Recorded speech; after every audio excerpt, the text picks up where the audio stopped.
ल हो अनि फेरि यता गरेर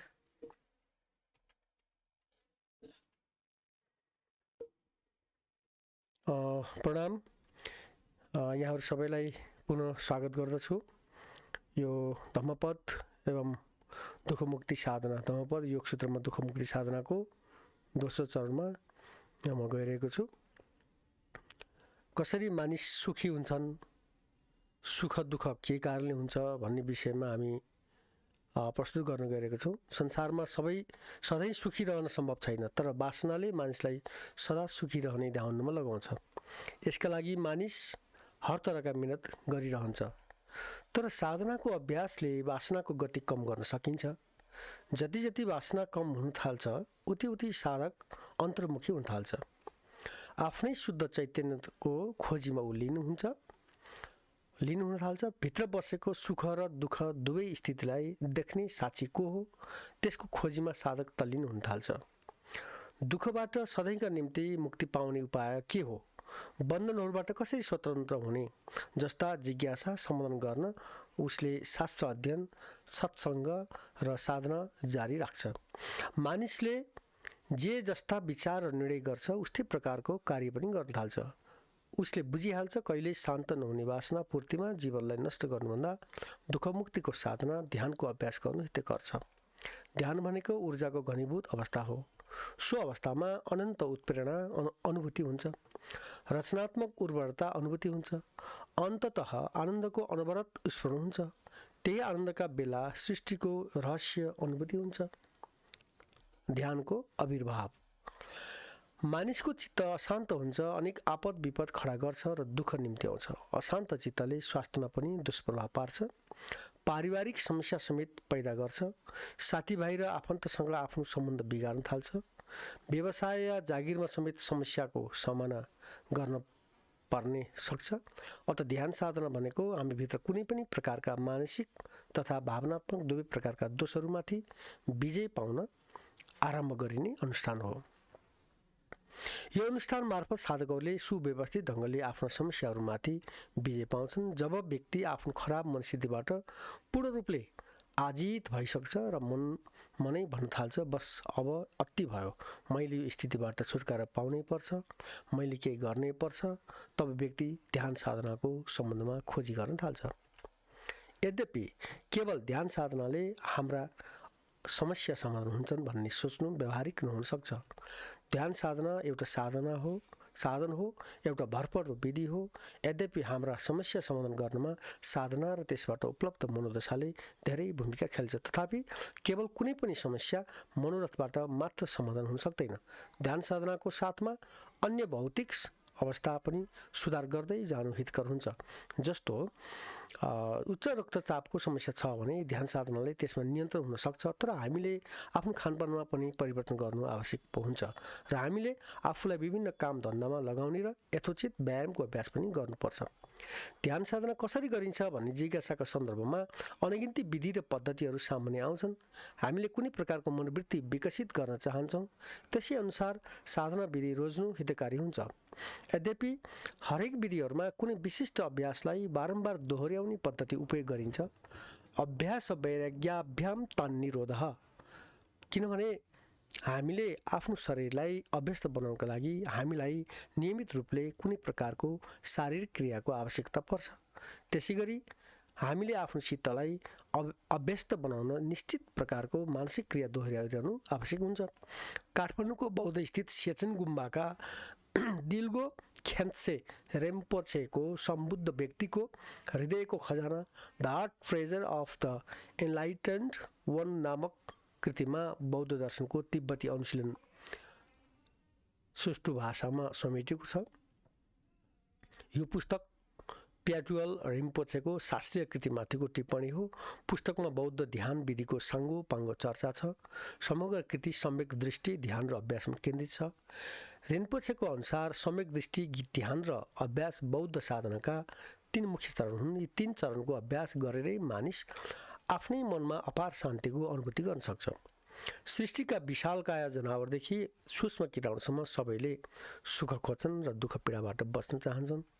तर सुखको खोजी गर्दा तीमध्ये कसैले पनि सकारात्मक कर्म गरे सुख पाइन्छ भन्ने बुझ्दैनन् र दुःख पीडाबाट जोगिन चाहनेले नकारात्मक कर्म गर्नबाट जोगिए मात्र उन्मुक्ति पाइन्छ भन्ने हेक्का राख्दैनन्। त्यसैले एक प्रकारको बेहोसी या धङधङीमा प्राणीहरू सुख आउने बाटोतिर पिठ फर्काउँछन् र जानी नजानी दुःखको खाडलमा फाल हाल्छन्। जीवनको निर्मम नाटकमा यो घटना बारम्बार दोहोरिरहन्छ। हामी सबैलाई थाहा छ, नकारात्मक कर्म नत्यागी सुख या शान्ति पाउन खोज्नु हत्केलामा भरपर्दो छ। भरभराउँदो आगोको कोइला राखेर त्यसले नपोलोस् भन्ने चाहना गर्नु जस्तै हो। हामी सबैलाई थाहा छ, नकारात्मक कर्म नत्यागी सुख या शान्ति पाउन खोज्नु हत्केलामा भरभराउँदो आगोको कोइला राखेर त्यसले नपोलोस् भन्ने चाहना राख्नु जस्तै हो। यद्यपि हाम्रो व्यवहारले हाम्रो समाजलाई पछ्याउँदैन। अकुशल कर्मबाट विरत नभई दुःख मुक्तिको कुनै उपाय छैन।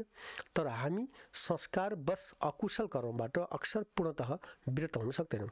जब शरीर, मन र वाचन पूर्णतया सकारात्मक कर्म उन्मुख हुन्छ, अनेक राग, द्वेष वा बेहोसीमा अल्मलिरहने मन शुद्ध र निर्मल हुँदै जान्छ। तब मात्र सम्यक दृष्टि सम्भव हुन्छ।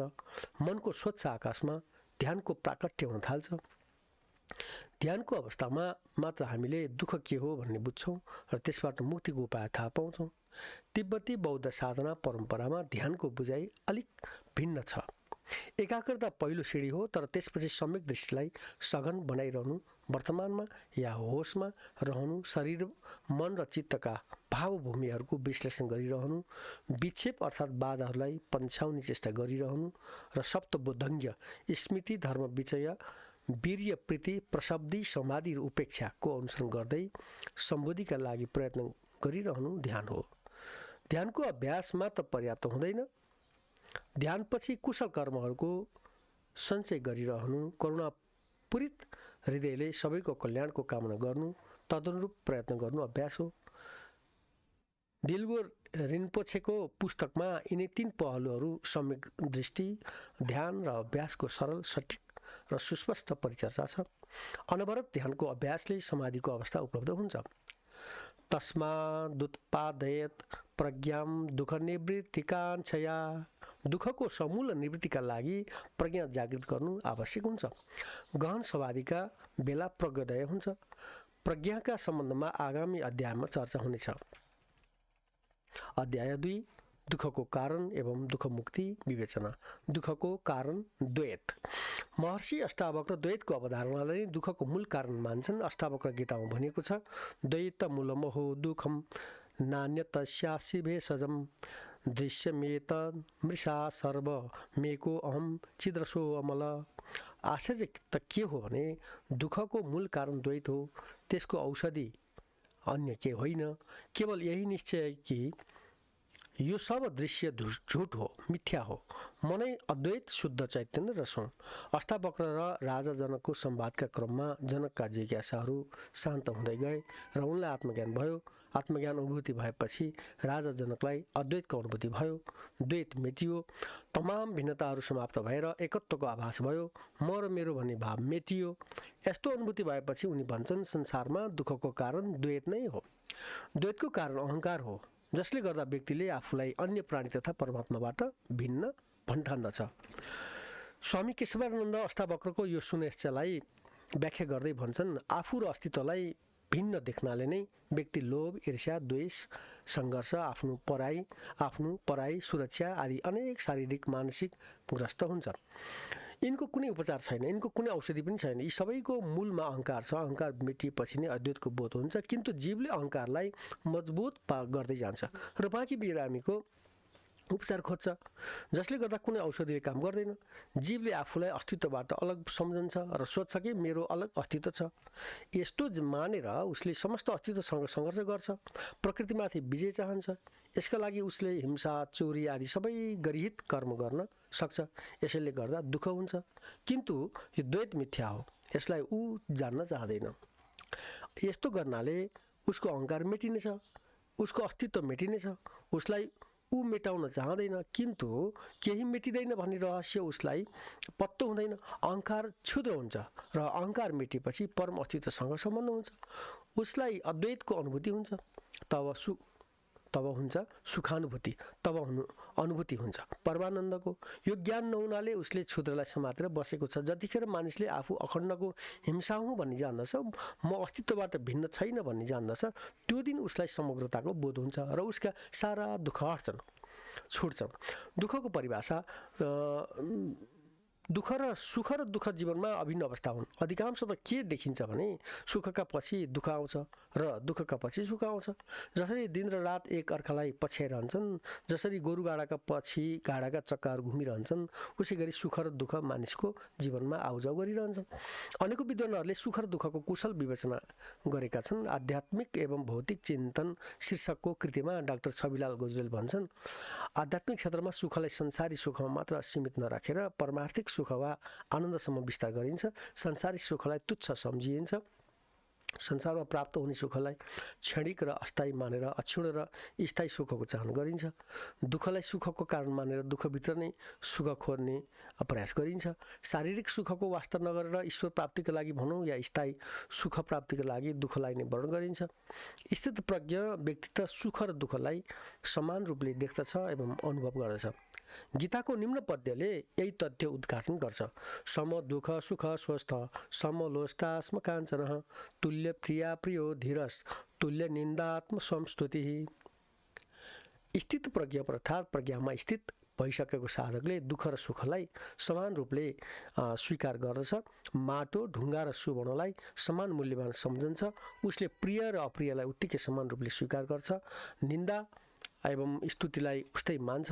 डाक्टर गजुरेल अगाडि भन्छन्, पूर्वीय चिन्तकहरूले सुख र दुःखको विवेचना ज्यादै मार्मिक ढङ्गले गरेका छन्। उनीहरूले संसारी सुखलाई अँधेरी रातमा बिजुली चम्केको जस्तो क्षणिक भनेर उपमा दिएका छन्। भनेको मतलब संसार सुखले व्याप्त छ, दुःखले व्याप्त छ। यहाँ सुख त क्षणिक समयका लागि मिल्छ, अनि त फेरि दुःखले घेरिहाल्छ। संसारमा कोही पनि सुखी छैन। कुनै न कुनै दुःखले प्रत्येक प्राणीलाई सताएको छ। सन्त कवीरले दुःखमय संसारको चित्राङ्कन बडा सुन्दर पद्य मार्फत गरेका छन्। भूप दुखी अवधूत दुखी दुखी रङ्क विपरीत कहे कबीर ए सब दुखी सुखी सन्त मन जित। भूप दुखी अवधूत दुखी दुखी रङ्क विपरीत कहे कबीर ए सब दुखी सुखी सन्त मन जित। पल पल यत्र तत्र भागिरहने मनलाई जित्न सकेको मानिस मात्र सुखी हुन्छ। त्यस्तो मानिस बाहेक राजा होस् या रङ्क होस्, अवधूत होस्, देव होस् या यक्ष या अरू कोही सबै दुखी हुन्छन्। कोही तन दुखी, कोही मन दुखी, कोही धन बिन्न राहत उदास, थोडे थोडे सब दुखी सुखी राम के दास। यथार्थ जस्तो भए पनि मानिसदेखि लिएर यावत जीवजन्तुले हरदम सुखकै चाहना गर्छन्। सबैले सुख अपनाउन चाहन्छन्। दुःखलाई वर्णन गर्ने त बिरलै फेला पर्छन्। तर जीवनको गणित बडा विपरीत प्रकृतिको छ। सुखको खोजीमा भौतारिनलाई सुख सायदै मिल्छ। सुख मिलिहाले पनि त्यसले मानिसलाई पतोन्मुख बनाउँछ। सुख त शराब हो जस्तो हो। सुखले मानिसलाई अकर्मण्य बनाइदिन्छ। सुखी मानिस निन्द्रा, तन्द्रा आलस्यमा डुब्छ। यस प्रकार सुखी मानिसको मनोदशा तमोप्रधान हुँदै जान्छ। मानिस अस्तित्वसँग दिव्यतासँग एकाकार हुने सौभाग्यबाट झन्झन टाढा हुँदै जान्छ। संसारमा ईश्वर नै परमानन्दको असीम स्रोत हो। अत जसले आफूलाई ईश्वराधीन गराउँछ ऊ नै संसारमा सबैभन्दा सुखी मनुष्य हुन्छ।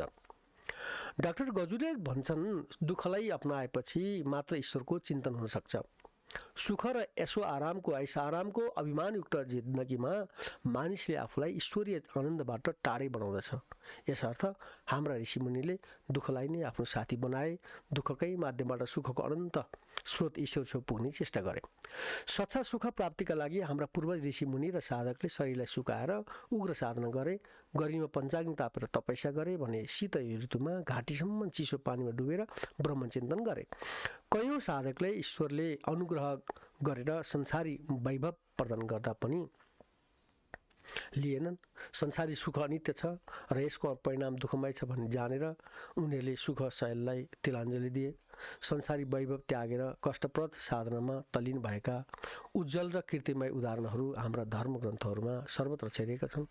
महामती श्री प्राणनाथजी मन्त्री परिवारमा जन्मिएका स्वयं मन्त्री भएका व्यक्तिले तत्कालीन प्राप्त भौतिक ऐश आराम सुख साहेबीलाई परित्याग गरेर परमात्मा प्राप्तिको कण्टकाकीर्ण मार्ग अपनाए। उनलाई आत्मज्ञान भयो। जीव जगत र जगदीश्वरको ज्ञान स्पष्ट भयो। तब उनका मुखबाट दुःखको बारेमा निक्लेका उद्गार यस प्रकार छन्। दुःख रे प्यारो मेरे प्राण को, सो में छोड़ो क्यों कर जाए, जो में लियो है बुलाए। इन अवसर दुख पाइए और कहा चाहिए तहे तुहे, दुख बिना चरण कमल को, सखी कबहू न मिलिया कोई।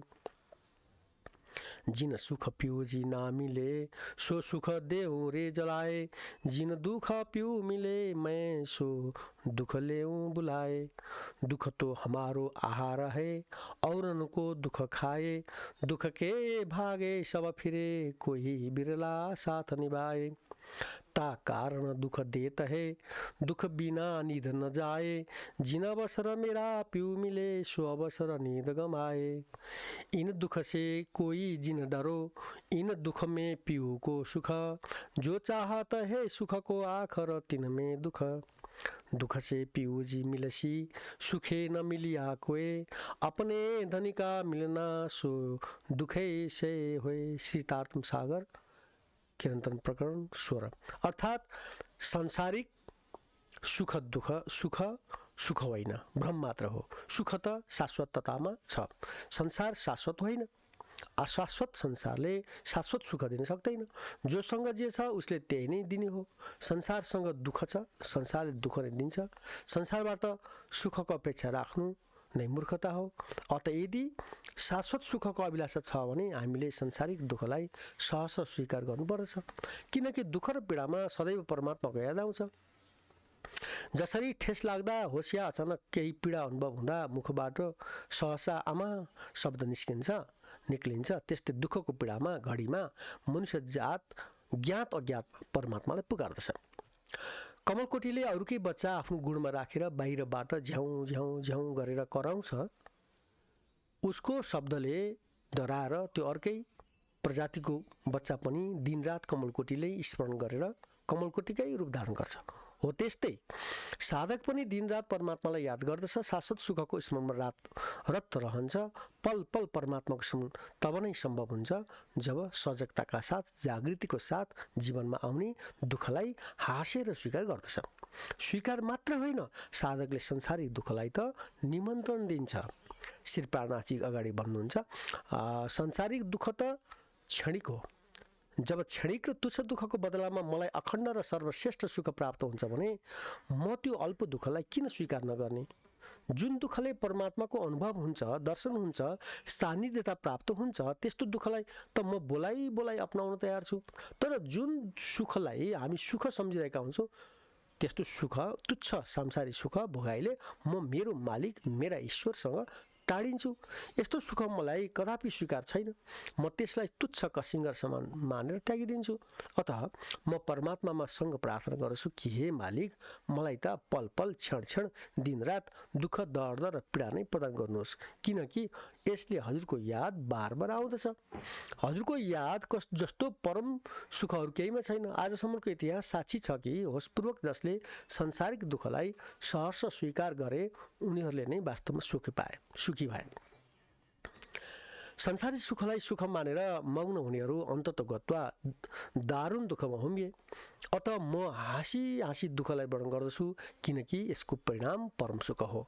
महामती श्री प्राणनाथजीले लौकिक संसारिक दुःखलाई साक्षी भावले आत्मसात गर्दा अलौकिक परमात्मिक सुख प्राप्त हुने कुरा व्यक्त गरेका छन्।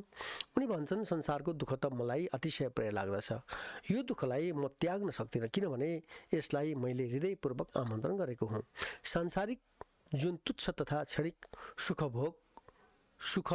सुखोपभोगले अखण्ड सुख दिव्य आनन्द रूपी परमात्मा प्राप्तिमा बाधा पुग्दछ, त्यस्तो अल्प सुखलाई म जलाइदिन्छु। तर जुन सांसारिक दुःख सहन गर्नाले मेरो मिलन प्राण प्रियतम पूर्ण ब्रह्म परमात्मासँग हुन्छ, त्यस्तो दुःखलाई म आह्वान गरी स्वीकार गर्दछु। दुःखलाई हृदयपूर्वक जसले वर्णन गर्दछ उसले मात्र अन्ततः शाश्वत आनन्दको अनुभूति गर्न सक्दछ। दुःखलाई वर्णन गर्न तदनुकूल मनोदशा भने तयार भइसकेको हुनुपर्छ। त्यही व्यक्तिले दुःखलाई सहज रूपले वर्णन गर्न सक्दछ जसले दुःखभन्दा परम सुखको भण्डार छ भन्ने देखेको हुन्छ, थाहा पाएको हुन्छ। धम्मपदमा बुद्ध भन्छन्, मत्ता सुख परित्यागा पश्येच विपुलम सुखम। मात्र सुखलाई त्यागेर धरीवान मानिसले विपुल सुखतिर हेरोस्। अल्प सुख क्षणभरमै समाप्त हुन्छ। विपुल सुख जीवन पर्यन्त उपयोगी हुन्छ। विपुल सुखले दुःख मुक्तिको मार्ग तय गर्छ। उपनिषदले पनि यही तथ्य ध्वनित गरेको पाइन्छ।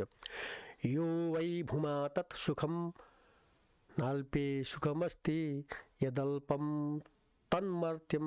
जुन कुराको महत्त्व बृहत्तर छ, जुन कुराको गरिमा व्यापक छ, त्यसैमा सुख हुन्छ।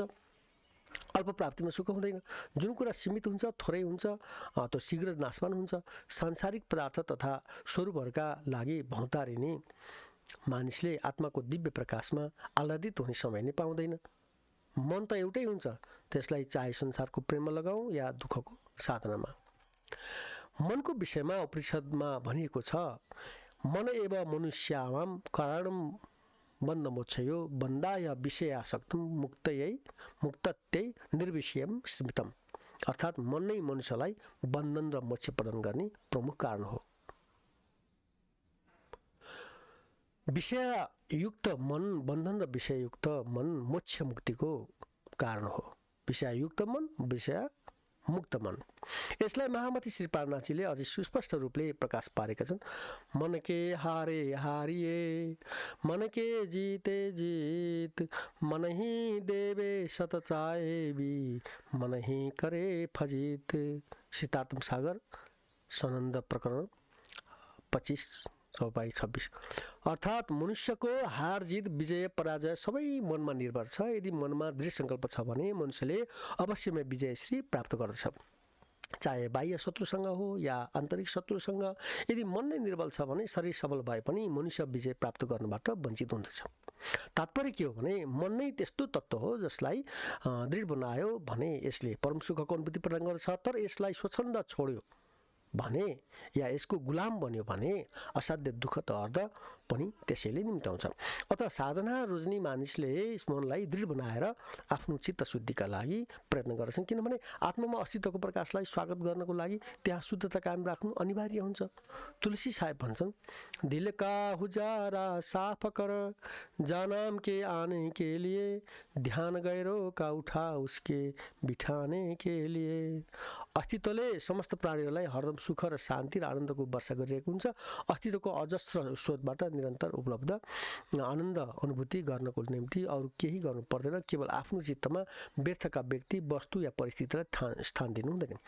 आनन्दलाई स्वागत गर्न दिलको सिंहासन खाली राख्नु आवश्यक हुन्छ। अस्तित्व दिँदा थाक्दैन, हामी भने लिँदा लिँदा थाक्छौँ। मनले जे इच्छा गर्छ तिनलाई पुरा गर्न कर्मको नियमले पुनर्जन्म हुन्छ।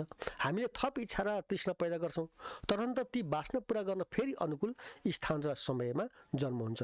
तुलसी साहेब भन्नुहुन्छ, एक दिल लाखों तमन्ना उस पे और ज्यादा हवीस, फिर ठिकाना है कहाँ उसके ठिकाने के लिए। मन त एउटै छ जहाँ हामी दिनरात लाखौँ लाख इच्छाहरू बढाइरहन्छौँ। पहिलेका तृष्णा र इच्छा पुरा भइ नसक्दै मनले थप तृष्णा र इच्छा पैदा गरिसक्छ। जुन इच्छाहरू हाम्रो चाहना अनुसार पूर्ति हुँदैनन् ती हाम्रा दुःखका कारण बन्दछन्। तृष्णाको अग्निमा जलिरहेका सबैको नियति जन्म मरणको चक्रमा घुमिरहनु हो। हरेक जन्ममा जे जस्ता दुःख र आपद भोग्नुपर्छ तिनको बयान पनि गर्न सकिँदैन। जुन देश र कालमा जन्मे पनि दुःखमा तडपिरहेका हाम्रा नयन हर क्षण अश्रु प्रेरित हुन्छन्। हामीले आँखै अगाडिको दुःख मुक्तिको बाटो देख्न सक्दैनौँ।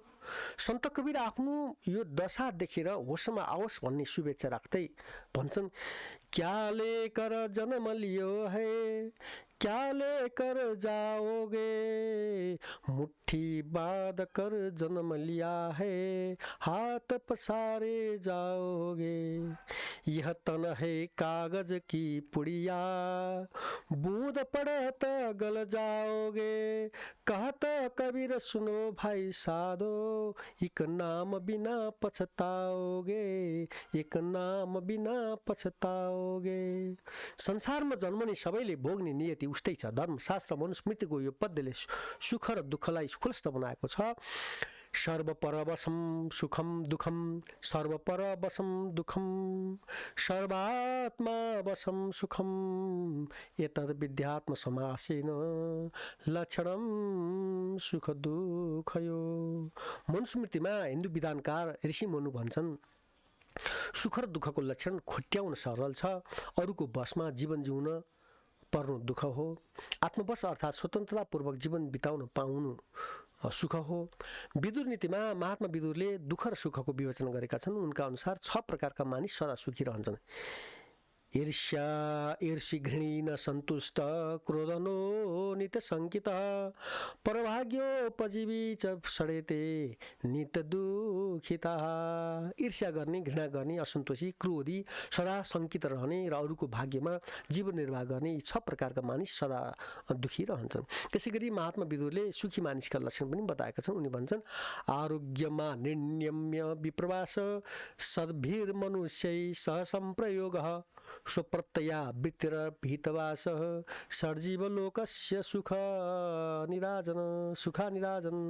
निरोग रहनु, ऋणी रहनु, परदेशमा नरहनु, असल मानिसहरूसँग मेलमिलाप हुनु, आफ्नो वृत्तिले जीविका चलाउनु र निडर भएर रहनु यी 6 मनुष्यलोकका सुख हुन्।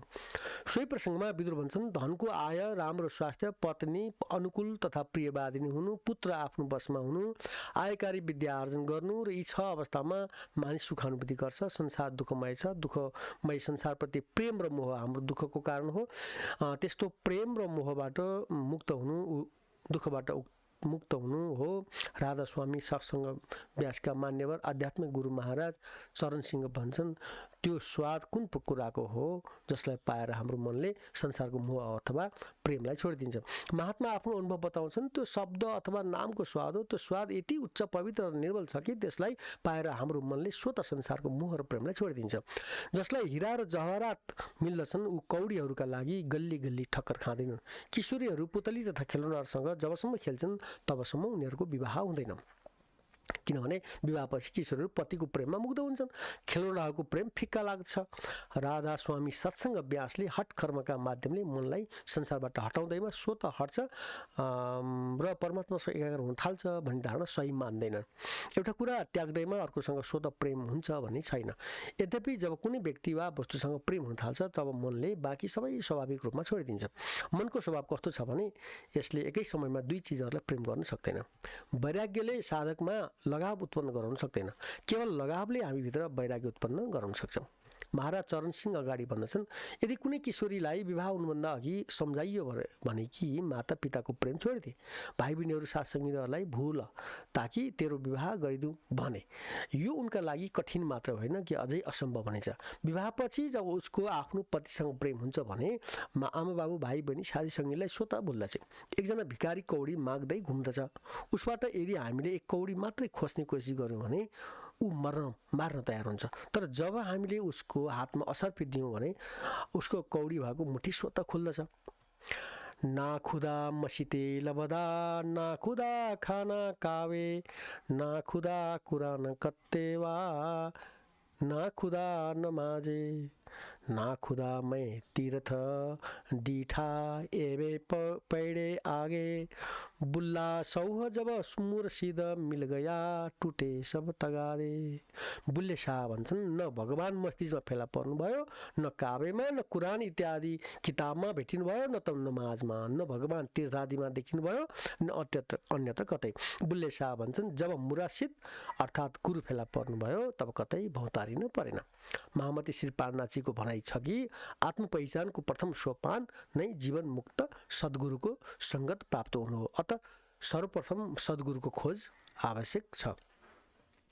खोज बड़ी संसार रे तुम खोजो रे साधो, खोज बड़ी संसार खोजत सद्गुरु पाइए, सतगुरु संग करता।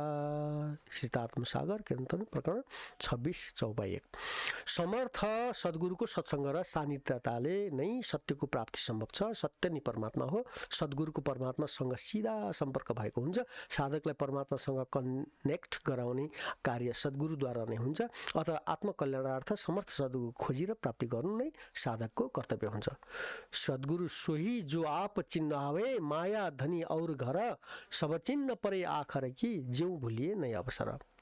तारतम्य सागर किरन्तन प्रकरण 14:11 को अर्थात् सच्चा सद्गुरुले माया जीव आत्मा परमात्मा तथा परमधामको स्पष्ट परिचय गराउँछन्। सद्गुरुको कृपाले व्यक्ति सो आत्म जागृतिको अवसर प्राप्त गर्दछ जब मनुष्य स्वयंको परम अस्तित्व तथा परमात्माको अस्तित्वलाई जान्दछ, बुझ्दछ एवं प्राप्त गर्दछ।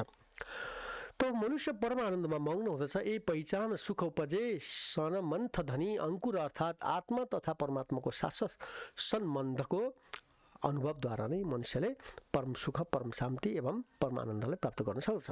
यो सबै सद्गुरुको कृपा प्रसादले प्राप्त हुन सक्दछ। दुःख र सुखको आफ्नै नियम हुन्छ। आफ्नै नियम हुन्छ। जुन वस्तुबाट सुख प्राप्त हुँदैन त्यसबाट दुःख पनि हुँदैन। दुःख पाउनु केवल सुख पाउने कुरामा निर्भर छ। कसैको पति मर्दा सबभन्दा धेरै दुःख पत्नीलाई, त्योभन्दा कम छोरालाई, त्योभन्दा कम छिमेकीलाई हुन्छ, दुःख हुन्छ। टाढाको व्यक्तिलाई सुख पनि हुँदैन, दुःख पनि हुँदैन।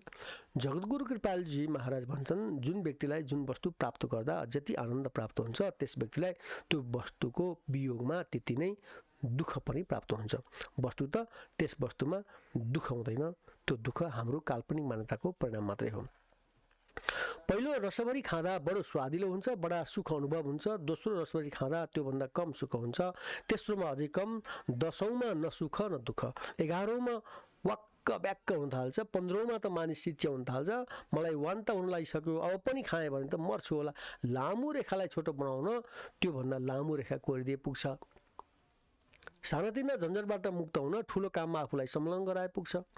आफू राम्रो हुन अरूलाई हिलो छ्याप्नु पर्दैन, कुनै राम्रो काम गरेर देखाए पुग्छ। दुःखबाट मुक्त हुन दुःखको पहाड के लाउनु पर्दैन, आफ्नै आत्माको आनन्द पछ्याए पुग्छ। आफ्नो सुख दुःखको जिम्मेवार आफै हो। अरूलाई दोष दिनु मूर्खता हो, अरूको आश गर्नु महामूर्खता। शिव महिम्ना स्तोत्रमा पुष्पदन्ताचार्य भन्छन् नहि स्वात्मा रामो विषय मृग तृष्णा भ्रमयति। संसारिक भुलभुलैया देखेर यसको दुःखमयताबाट झस्केर मानिसले बारम्बार भन्ने गर्छन् संसार मिथ्या हो। तर जब भोग्य वस्तु उपलब्ध हुन्छन् मानिस सबै कुरा भुलेर उपभोगमा तल्लीन हुन्छन्। बुद्धिमान भनिनेहरू पनि अरू सामान्य मानिस जस्तै भोगविलासमा लिप्त भएको देखिन्छ। तर जीवनको गणित हामीले सोचे जस्तो छैन। ईश्वरको वचन हेक्का राख्ने हो भने हामीले अर्थकै चिन्तन गर्नुपर्दछ। तम भ्रंशयामि सम्पत् भयो यस्य चेच्छाम्यनुग्रहम् यस्याहमनुगृहामि हरिष्ये तद्धनं शनै। श्रीमद्भागवत 10:27-15। तम विद्या दुःख संयोग वियोगम योग संगीतम सनिश्चयेन योक्तव्य योगो अनिर्वर्ण चेतसाः। जससँग हाम्रो कुनै सम्बन्ध छैन, भएन, हुँदैन र हुने सम्भावना पनि छैन। यस प्रकारको दुःख रूप संसारको कार्य शरीरसँग सम्बन्ध भएको मान्नु नै दुःख संयोग हो। यो दुःख संयोग योग होइन। यदि यो योग भएको भए अर्थात् संसारसँग हाम्रो नित्य सम्बन्ध भएको भए यो दुःख संयोग कहिल्यै वियोग अर्थात् सम्बन्ध विच्छेद हुने थिएन। तर बोध भएपछि यसको वियोग हुन्छ। यसबाट दुःख संयोग केवल हामीले मानेको, हामीले बनाएको र स्वाभाविक नभएको सिद्ध हुन्छ। यससँग जति सुकै दृढतापूर्वक संयोग भएको मानौँ र जति लामो समयसम्मको संयोग मानौँ तर पनि यसको कहिल्यै संयोग हुन सक्दैन। यसकारण हामीले यो मानिएको आगन्तुक दुःख संयोगको वियोग गर्न सक्छौँ। यो दुःख संयोग अर्थात् शरीर र संसारको वियोग गरेपछि मात्र स्वाभाविक योगको प्राप्ति हुन्छ। अर्थात् स्वरूपसँग हाम्रो जुन नित्य योग छ हामीलाई त्यसको अनुभूति हुन्छ। स्वरूपसँगको नित्य योगलाई नै यसमा योग सम्झनु पर्दछ। यस प्रकार व्याख्याकार नारायण शर्माले दुःख स्वरूप संसारको पूर्ण वियोगलाई योग भनिएको हो भन्ने खुलाएका छन्।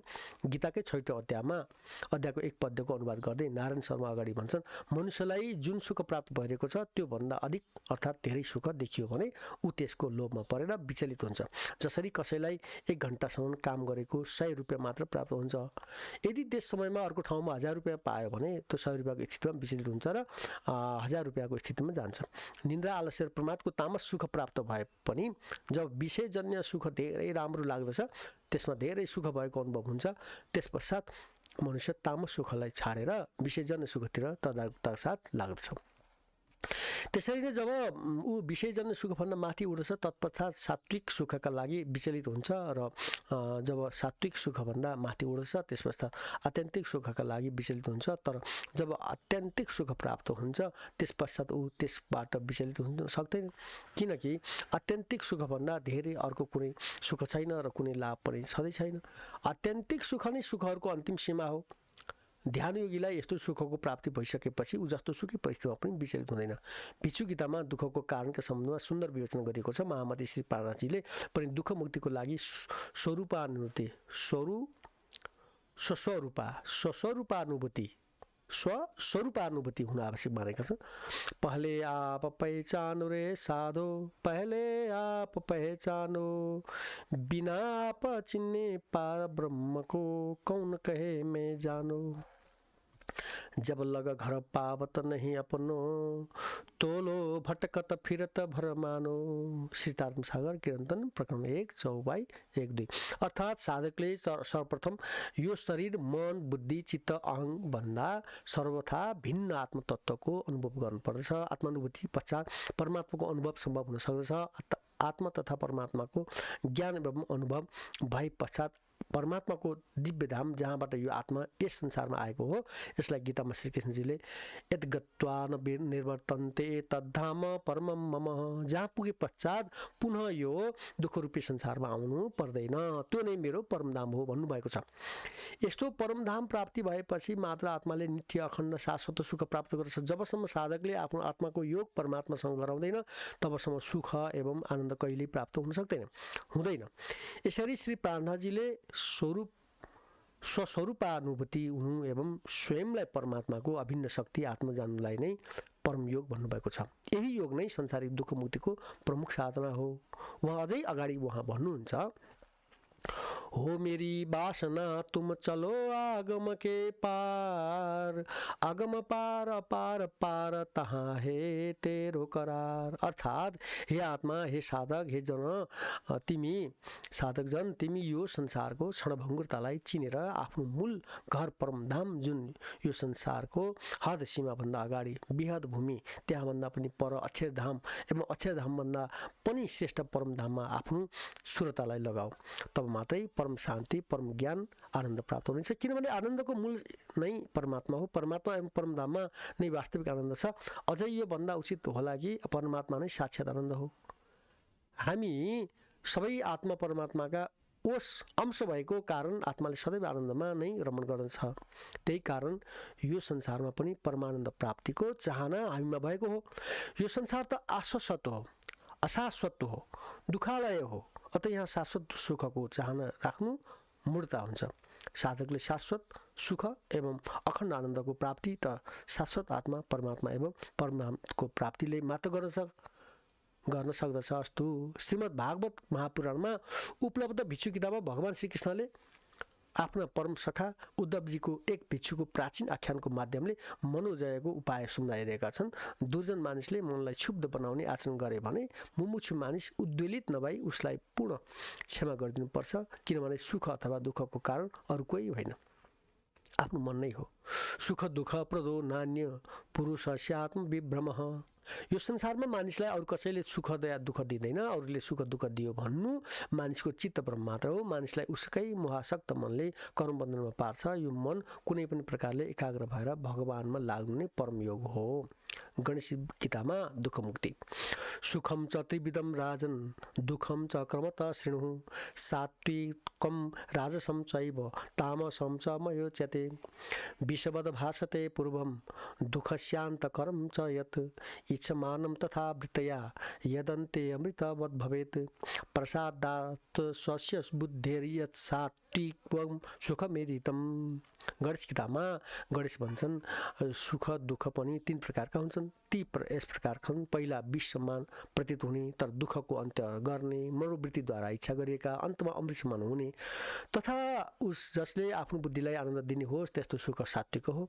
अन्य पदमा गणेशजी अगाडि भन्छन् विषयहरूको भोग पहिला त अमृत समान लाग्ने तर अन्तमा विष समान फल दिने सुख राजसी सुखी हुन्। सुख हुन्।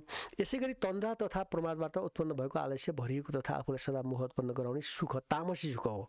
श्रीमद् भागवत गीताको 18 अध्यायमा श्रीकृष्णजीले भन्नुभएको छ, एतत्तग्रे विषमिव परिणामे मृतोष्पमं तत्सुखं सात्विकं प्रोक्त मात्मबुद्धि प्रसादजं विषयेन्द्रिय संयोगाद्य तदग्रे अमृतोपमं परिणामे विषमिव तत्सुखं राजसं स्मृतम् एदग्रे चानुबन्धे च सुखं मोहनमात्मनः निद्रालस्य प्रमादोत्थं तत्ताम समुदारितम्। सात्विक सुख, जुन सुख प्रारम्भमा विषवत प्रतीत हुन्छ तर त्यसको परिणाम भने अमृत समान हुन्छ, त्यस्तो सुखलाई सात्विक सुख भनिन्छ। जस्तै बालकले विद्यारम्भ गर्दा उसलाई त्यति बोली त्यति बेला विद्या विषवत लाग्छ, तर विद्यार्जन गरिसकेपछि त्यही विद्याले अमृत समान सुख दिन्छ। यसै गरी साधकलाई साधनाको प्रारम्भमा धेरै कष्ट महसुस हुन्छ, विषवत लाग्न थाल्छ, मन उब्न थाल्छ, साधना छोड्ने मन हुन थाल्छ, तर विचलित नभई निष्ठापूर्वक साधना अगाडि बढाउँदै जाँदा र त्यही साधनाले अमृत समान सुख प्रदान गर्छ। साधनाको सिद्धि भनेको आत्मज्ञान हुनु हो, आत्मप्रकाश प्रकट हुनु हो। राजस सुख, जुन सुख विषय तथा इन्द्रियहरूको संयोगबाट प्राप्त हुन्छ त्यस्तो सुख पहिले अमृतुल्य लाग्दछ, परन्तु यसको परिणाम भने विस्तुल्य हुन्छ। यस्तो सुख राजस सुख हो। अभिप्राय यो हो कि मनुष्य ज्ञानेन्द्रिय तथा कर्मेन्द्रियको सहयोगले विषय भोग गर्दछ।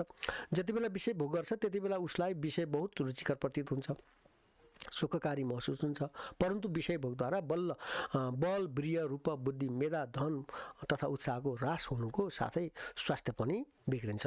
मात्र भोगको दृष्टिले विषय भोग्नाले मनुष्यलाई नरक समान दारुण दुःख मिल्दछ। यसको सुखलाई विष समान भनिएको छ। तामस सुख, जुन सुख भोगकालमा तथा त्यसको परिणाम नै दुवै नै दुःखदायी छन्, अर्थात् निन्द्रा आलस्य प्रमादबाट उत्पन्न सुखलाई तामस सुख भनिएको छ। गणेशको ठम्बामा यस्तो कुनै प्राणी छैन जो यी तीनै प्रकारका दुःखबाट मुक्त होस्। न तदस्ति पृथिव्यां वा दिवि देवेषु वा पुनः सत्तम प्रकृति जैर्मुक्तम यदेवी स्यातिरभिर्गुणै। अर्थात् यो समग्र पृथ्वीमा बस्ने मनुष्य, पशु पक्षी कीट पतंग आदि तथा स्वर्ग आदिमा रहने देवताहरू पनि उपरोक्त 3 गुणबाट मुक्त छैनन्। सबै नै कुनै न कुनै रूपले उपरोक्त 3 गुणबाटै प्राप्त सुखलाई सुख मान्दछन्। सुखम आपातितम सेव्यम दुःखम आपातितम तथा चक्रवत परिवर्तन्ते दुःखानि च सुखानि च। सुख आए पनि दुःख आए पनि स्वीकार गर्नुपर्छ, किनभने जीवनमा सुख र दुःख चक्र जस्तै घुमिफिरी बारम्बार आइरहन्छन्। सुख या दुःख दुवैलाई स्वीकार गरी त्यसभन्दा अगाडिको मुक्ति खोजी गर्नु नै मानव जीवनको अभिष्ट हो। जीवन बाँच्नुको अर्थ आनन्द र सुखको अनुभूति गर्न पाउनु हो। आम रूपमा सबैको यस्तै बुझाइ हुन्छ। जो हुन पनि जीवनमा आनन्द र सुख भएन भने पल पल मानिसको दुःखको भारीले थिचिरहन्छ। हामीलाई आनन्द किन चाहिन्छ भनेर विचार गर्दा उत्तर के आउँछ भने हामी दुःख चाहन्नौँ।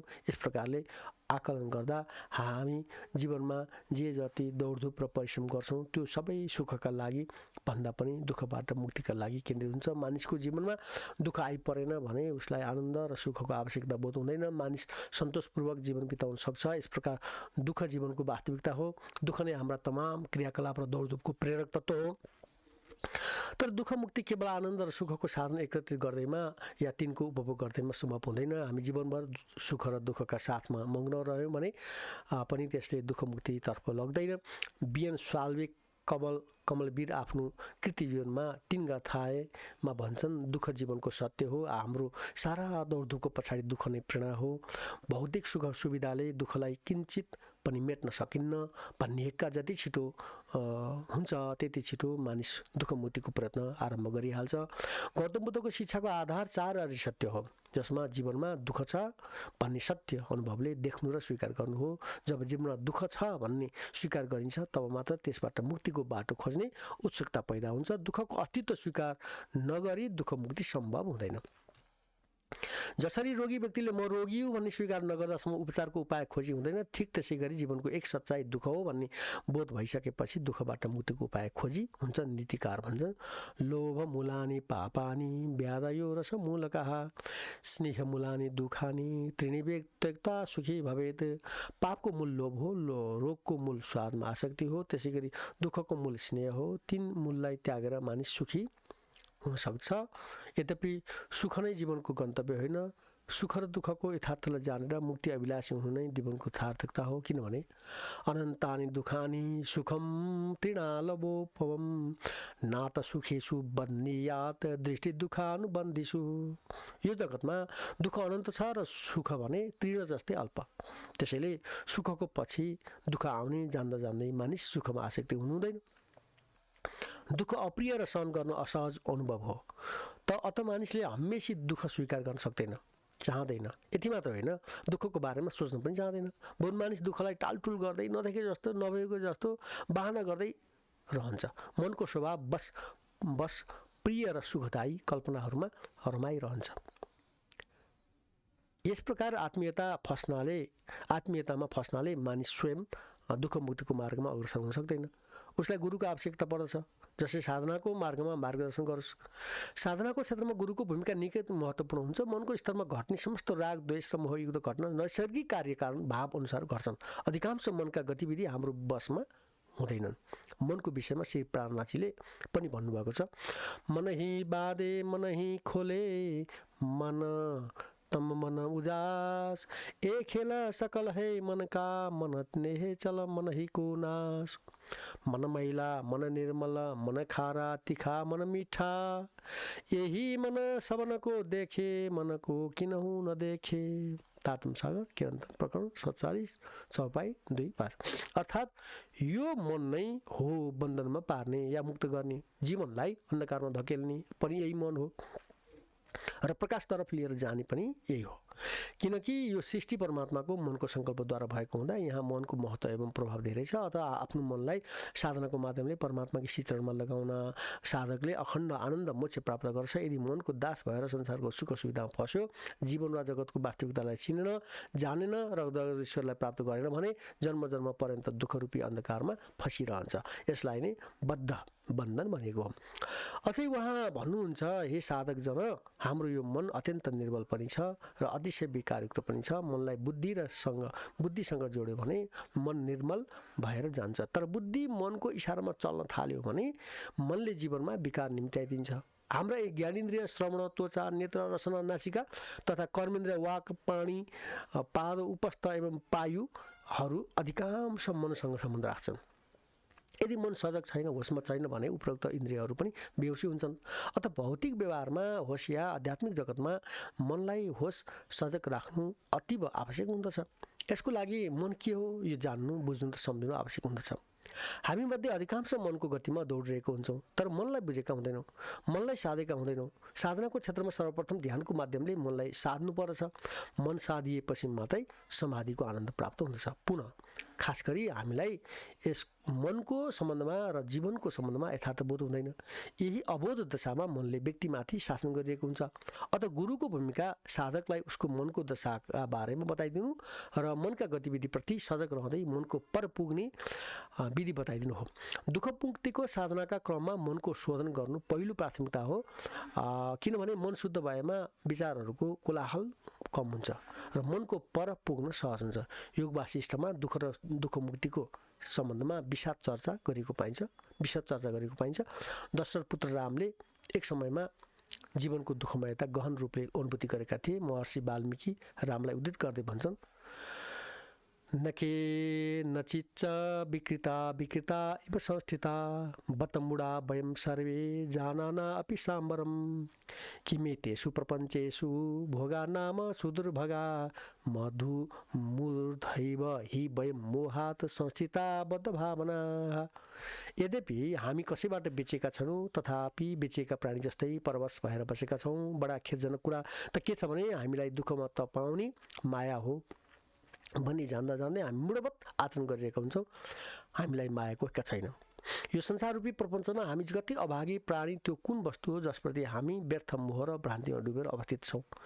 साम्यतीत कथम दुःखमिति तमोस्मि चिन्तया जरदुर्म इबु घृण कोटेरस्थेन बनिना संसार दुःख पाषाण निरन्ध्र हृदयोपेहम निजलोक भयादेव गावदास्पम नरोधिमिहि।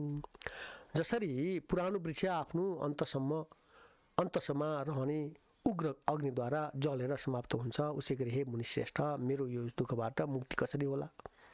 यस्तो चिन्ता रूपी अग्निद्वारा म सदा जलिएको छु। संसारको दुःखरूप पाषाणले मेरो अन्तःकरणमा जर्जर भएको छ। म आफ्नो मित्र र लोकको डरले गर्दा आँसु देखिने गरी रुन सकेको छैन, किनभने यदि म रुन थालेँ भने उनीहरू पनि रुन थाल्नेछन्। कसैद्वारा बेचिएका छैनौँ तर स्वतन्त्र भएर बाँचेका पनि छैनौँ। हामी दौडिरहेका छैनौँ तर मन दौडिरहेको छ। हामी समाज र देशको सुधारको चिन्तनमा गरिरहन्छौँ तर आफू सुध्रिन चाहँदैनौँ। संसारको दुःखमुक्ति चाहन्छौँ तर हामीले आफ्नै दुःखमुक्तिको साधना साङ्गी गर्न सकेका छैनौँ। भारो अविवेकी अविवेकिन शास्त्रम भारो ज्ञानम च रागिणः अशान्तस्य मनोभारो भारो अनात्मविदो वपु। अपवित्र देहमा आत्मबुद्धि राख्ने अविवेकीका लागि शास्त्र भार नै हुन्। भार समान व्यर्थ श्रमका कारण हुन्छन्। विषयानुरागी पुरुषका लागि तत्त्वज्ञान भार हो, अशान्त पुरुषका लागि मन भार हो र अनात्मवानका लागि शरीर भार हो। उभाभ्यामेव पक्षाभ्याम यथाखे पक्षिणाम गति तथैव ज्ञानकर्माभ्याम जायते परमं पदम। केवलात् कर्मणो ज्ञानान् न हि मोक्षो अभिजायते किन्तु भाभ्याम भवेन् मोक्षः साधनं तु वयं विदुः। जसरी आकाशमा पंक्षीहरू दुवै प्रखेटाको सहायतामा गतिमान हुन्छन्, उसै गरी ज्ञान र कर्म दुवैको सहयोगले परम पद प्राप्त गर्न सकिन्छ।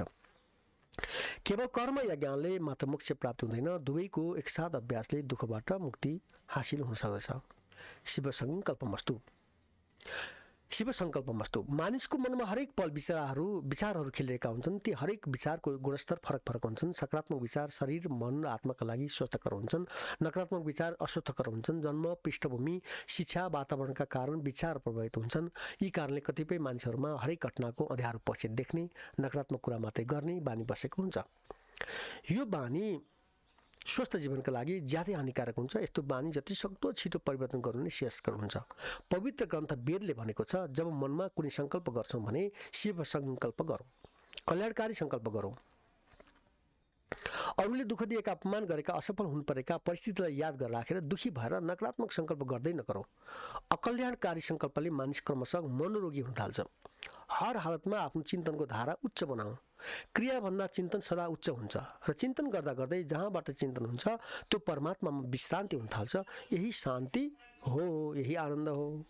हामी यदि आफ्नो घर अर्थात् परमात्मामा विश्रान्त भएको अवस्था निन्द्राबाट बिहान उठ्दा केही बेर शान्त रहने, ब्रह्माण्डको अनन्त ऊर्जा अनुभूति गर्ने र उत्कृष्ट मानव जीवन पाएकोमा परम स्रोतप्रति कृतज्ञ हुने गर्छौँ भने हाम्रो विश्राम जारी रहन्छ। मेरो मन शिव सङ्कल्पमय होस्, मेरो मन सदा सर्वदा शुभ विचार गरिरहोस् भन्ने चिन्तना जारी रह्यो भने कुनै पनि परिस्थितिले हामीलाई उद्विग्न बनाउन सक्दैन, दुखी बनाउन सक्दैन, सन्तप्त बनाउन पनि सक्दैन। शुक्ल यजुर्वेदको 34औं अध्याय पहिलो पद्यमा भनेको छ, यज्जाग्रतो दुर्मुदैति दैवं तदुत्सुप्तस्य तथैवैति दुरङ्गमं ज्योतिषां ज्योतिरेकं तन्मे मनः शिव सङ्कल्पमस्तु। जुन मानव मन व्यक्तिको जागृत अवस्थामा टाढासम्म चलिरहन्छ र त्यही मन सुप्त अवस्थामा त्यसै गरी फर्केर आउँछ। जुन मन टाढासम्म जाने सामर्थ्य राख्छ र सबै ज्योतिर्मयको पनि ज्योति हो, त्यस्तो मेरो मन शान्त शुभ कल्याणकारी विचारयुक्त होस्। सुखारथिरश्चानिव यन्मनुष्यान्ये नियते भिषुभिवार्जिनः इव हृत्प्रतिष्ठं यदज्जिरं जभिष्ठं तन्मे मनः शिव सङ्कल्पमस्तु। जसरी तेज गतिमा दौडिने घोडालाई राम्रो सारथीले लगामद्वारा नियन्त्रणमा राख्छ, उसै गरी सारा मनुष्यहरूलाई शुभ कर्ममा प्रेरित गर्न सक्ने हृदयमा स्थित वार्धक्य रहित अतिशय वेगवान एवं गतिशील मेरो मन शुभ सङ्कल्पयुक्त होस्। अध्याय 4 बौद्ध दर्शन। प्रभास्वरमिदं चित्तं प्रकृत्या गन्तव्यो मला तेषामपायो सर्वार्थ ज्योति तज्ज्योतिरविनश्वरं। मानिसको चित्त सधैँ शान्त र आनन्दित हुन्छ, तर मान्छे बाहिरबाट दुःख निम्त्याउँछ। राग, द्वेष र मोह आगन्तुक द्वेष हुन् र जसले मानिसलाई दुखी बनाउँछन्। मानिस कुनै विचार, व्यक्ति या वस्तुका लागि लोभ गर्छ, नपाएमा क्रोधित हुन्छ। मानिसले क्षणिक सुखका लागि दीर्घकालीन हानि हुने खानपिन, विचार या व्यवहार गर्छ। यस प्रकार दुःखको कारण मानिस आफै हो। बुद्धिमान मानिसले दुःख निम्त्याउँदैन। बुद्ध दर्शनले दुःखलाई बुझ्ने र त्यसको अन्त्य गर्ने उपायको बारेमा विशद चर्चा गरेको छ। जीवनमा दुःख छ, दुःखको कारण छ, दुःख मुक्ति सम्भव छ, दुःख मुक्तिका उपाय छन्। बुद्ध दर्शनको 4 आर्य सत्य नै हुन्। जीवनमा दुःख छ, यो ध्रुव सत्य कुरा हो। हरेक विवेकी मानिसले दुःख अनुभूति गरेको हुन्छ, किनभने दुःखै दुःखयुक्त संसारमा जन्म हुनु दुःख हो, बुढ्यौली दुःख हो, रोग दुःख हो, मृत्यु दुःख हो, प्रिय व्यक्तिसँग बिछोड दुःख हो, अप्रिय व्यक्तिसँग मिलन हुनु दुःख हो, मनमा आइपर्ने अनेकौं शोक सन्ताप हुनु दुःख हो। महामती श्री प्राणाजीले पढ्नुभएको छ कि यो संसार मोहजल हो, मृग मरीचिका हो, यहाँ सुख देखिन्छ तर हुँदैन। हवे पहेला मोह जलने कहूँ बात, तेताम दुख रूपी दिन रात, दावा नल पले बले कै भात, तेनी केटले कहूँ विख्यात, विश्वने लागी जाडे बाध, माहे अगिन बले अगाध, तेताम पीडे दुष्टने साध, नहीं अध खिणानी समाध। सीतात्तम सागर रास प्रकरण 4:1 अर्थात् यो भवसागर दुःखै दुःखले भरिएको छ। यहाँ रात दिन अनेक प्रकारका दुःख, दर्द तथा पीडाले व्यक्तिहरू पीडित छन्। मानिसहरू बाह्य दुःखभन्दा अधिक काम, क्रोध, लोभ, मोह, मद, मात्सर्य आदि आन्तरिक शत्रुबाट अधिक पीडित छन्। समग्र संसार नै यस रोगले पीडित छ। जताततै मनुष्यको हृदयमा सन्ताप रूपी आगो दन्किरहेको देखिन्छ। मायावी दुःख प्रपञ्च फन्दामा सज्जन होस् या दुर्जन सबै नै फसिरहेका छन्। यहाँ शाश्वत शान्ति कसैलाई छैन। अस्तु, यथार्थमा दुःखको कारण तृष्णा हो। तृष्णाले एकपछि अर्को दुःख निम्त्याउँछ। दुःखको चक्रलाई बुद्ध दर्शनमा भवचक्र भनिन्छ। भवचक्रबाट मुक्त हुन धर्मचक्र चलाउनु पर्छ। बुद्ध दर्शनमा दुःख निरोधको उपाय आर्य अष्टाङ्गिक मार्ग हो।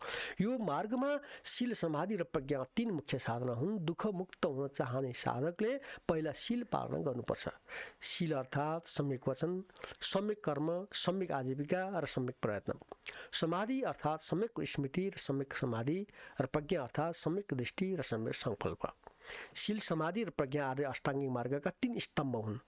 सुरु लेखमा आर्य अष्टाङ्गिक मार्गलाई यसरी उल्लेख गरिएको छ: सम्यक दृष्टिश्च संकल्प कर्मान्तु वचनम तथा सम्यक आजीविका सम्यक प्रयत्न स्मृतिरेव च सम्यक समाधि रीत्येते मार्ग अष्टाङ्गिका मतः सम्यक्ते भवनिया यत शान्ति प्रदायिमे।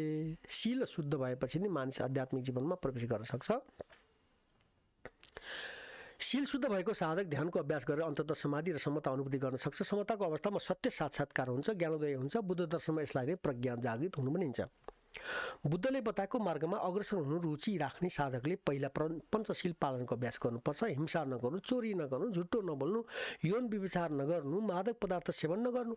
उपरोक्त नियम पालनाका साथ ध्यानको अभ्यास गर्नाले मन शान्त हुन्छ। शान्त चित्तमा प्रज्ञोदय हुन्छ। प्रज्ञोदय भएपछि सारा दुःख निर्मूल हुन्छन्, किनभने उसले दुःखको कारण अर्थात् तृष्णा उत्पन्न हुनै दिँदैन।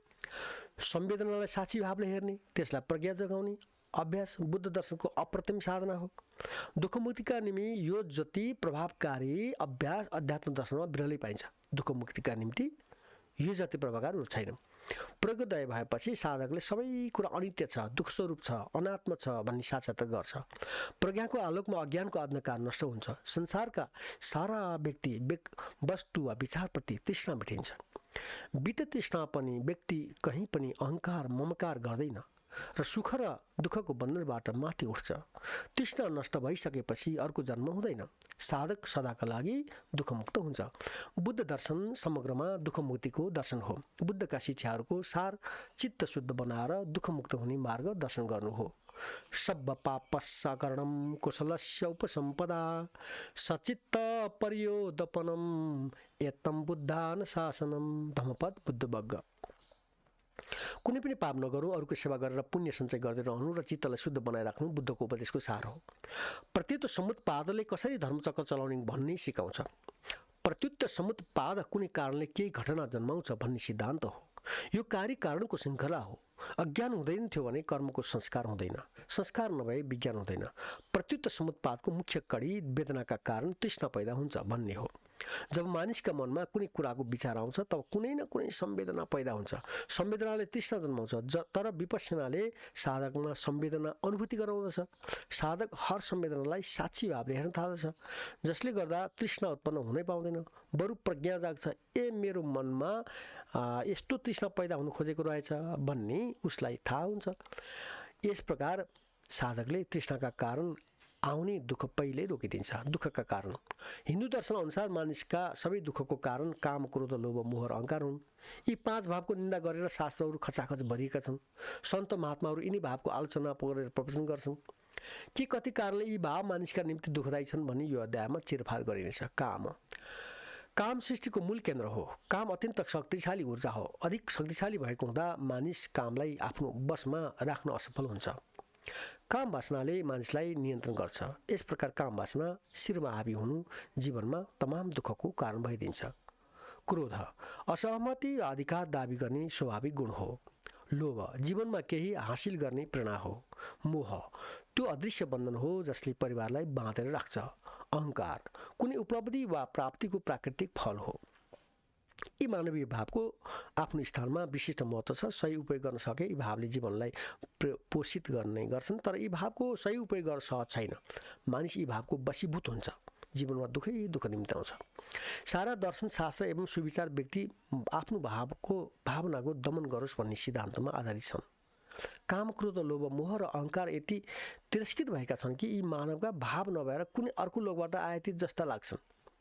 काम उपभोग हिन्दू दर्शन अनुसार धर्म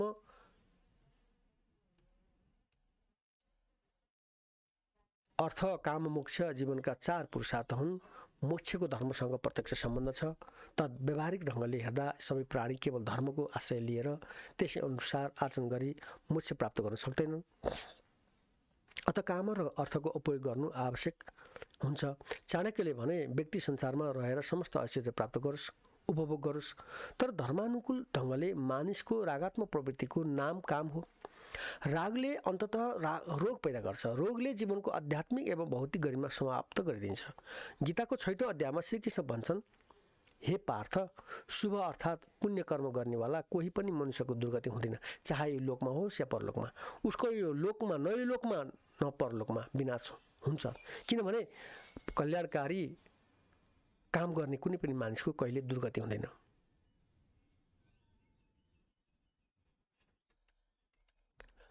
पार्थ नैवेहम नामूत्र विनाशस्तस्य विद्यते न कल्याणकृत कश्चित् दुर्गति तातत् गच्छति। त्यसो भए शान्ति कसरी प्राप्त गर्न सकिन्छ त भन्ने जिज्ञासामा श्रीकृष्ण अगाडि भन्छ, विहाय कामान्यः सर्वान् पुमाश्चरति निष्प्रियः निर्ममो निरहङ्कारः स शान्तिमाधिगच्छति।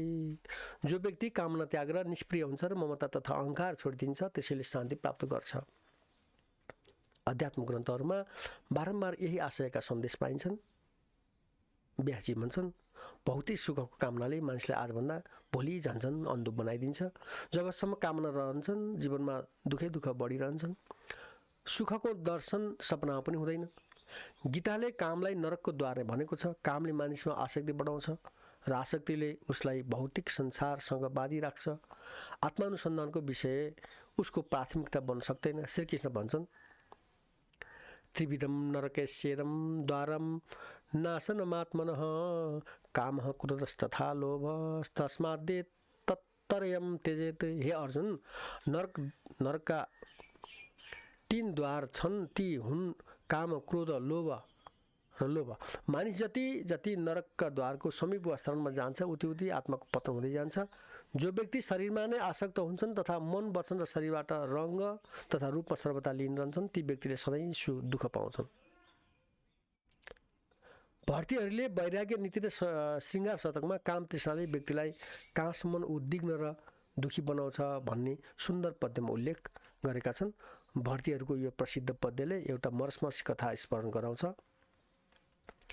याम चिन्तयामि सततं मयि सा विरक्ता साप्यन्यमिच्छति जनं स जनो अन्यशक्तः अस्मत्कृते च परितुष्यति काचिदन्या दिक्तां च तं च मदनं च इमां मां च।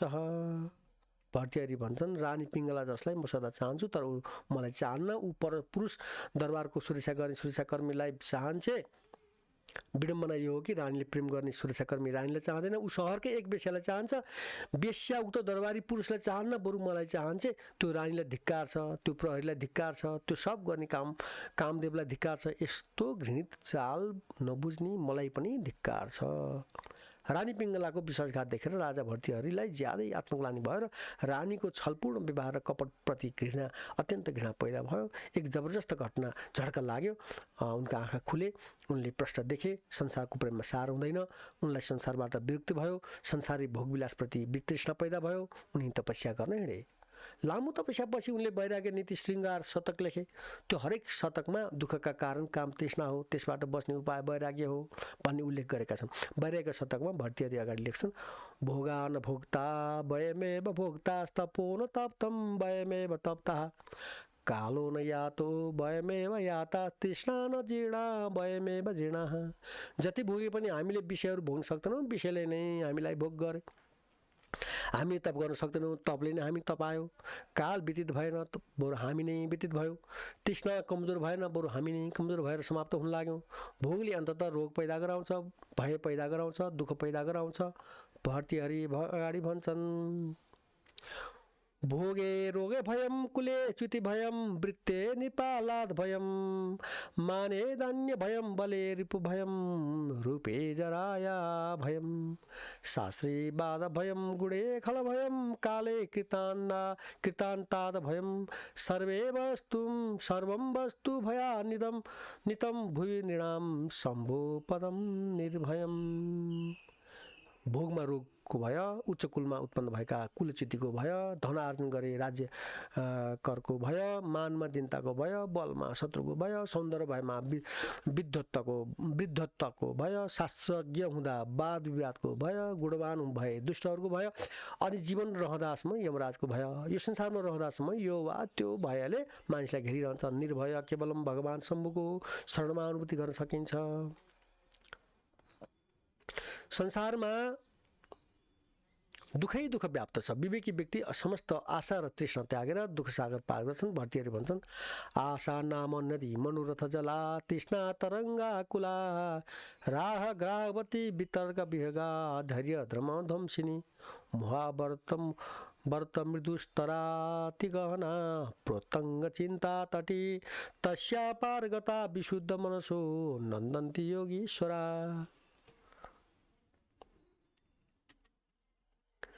आशा नामको एक नदी छ। मनोरथ रूपी जल त्यसमा भरिएको छ। तृष्णा त्यो नदीका लहर हुन्। राग र द्वेष नामका घडियाल गोही नदीमा सलबलाइरहन्छन्। अनुकूल र प्रतिकूल पदार्थ निर्णय गर्ने विचार धारा रूपी वितर्क उक्त नदीमाथि पन्छीको रूपमा उडिरहेका छन्। नदीको प्रवाहले धैर्य रूपी वृक्षलाई ढलाउँदैछ।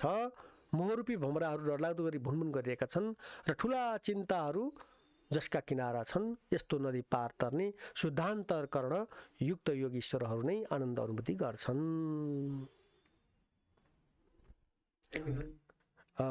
अब आजलाई यति नै। अब बाँकी फेरि क्रमशः प्रस्तुत गर्नेछु। हस्त प्रणाम।